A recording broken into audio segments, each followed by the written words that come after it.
తనతో పనిచేస్తున్న సహచరులను కూడా దెప్పి పొడుస్తూ ఉన్నారు. నిజానికి ఈరోజు తెలంగాణలో అత్యంత బాధతో విషాదంతో ఎవరైనా బతుకుతున్నారంటే మల్లు బట్టి విక్రమార్క. ప్రజాభవన్లో కూర్చొని కన్నీరు మున్నీరుగా విలపిస్తుంటాడు ఇవాళ ఆయన. రేవంత్ రెడ్డి గారు మీరు ఏమన్నారు ఆయన్ను? గోషి కట్టుకొని గడ్డం పెట్టుకున్న వాళ్ళందరూ కూడా రాజశేఖర్ రెడ్డి కాలేరు అన్నారు. ఒక ఆయన గోసి కట్టుకొని రాజశేఖర రెడ్డి అనుకుంటాడు, గట్లం పడి తిరిగి. గోసి కట్టుకున్న వాళ్ళందరూ రాజశేఖర రెడ్డి అయితే బాగానే ఉంటుంది. మరి డైరెక్టే చెప్పొచ్చు కదా మల్లు బట్టి విక్రమార్కకు. ఎన్నిసార్లు అవమానిస్తారు ఆయన మీరు? యాదాద్రి లక్ష్మీ నరసింహస్వామి గారి సాక్షిగా మీరందరేమో కుర్చీల మీద కూర్చొని ఆయన్నేమో భూమి మీద కూర్చోబెట్టారు.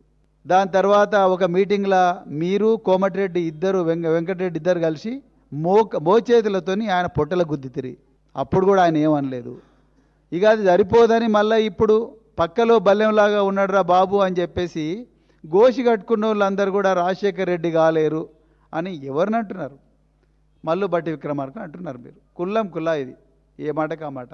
అంటే ఏంది, ఎస్సీలు గోషులు కట్టుకోవద్దా, లేకపోతే ఎస్సీలు మంచి బట్టలు వేసుకోవద్దా, ఎస్సీలు ఉప ముఖ్యమంత్రులుగా ఉండొద్దా? మరి మీరే చెప్పాలి.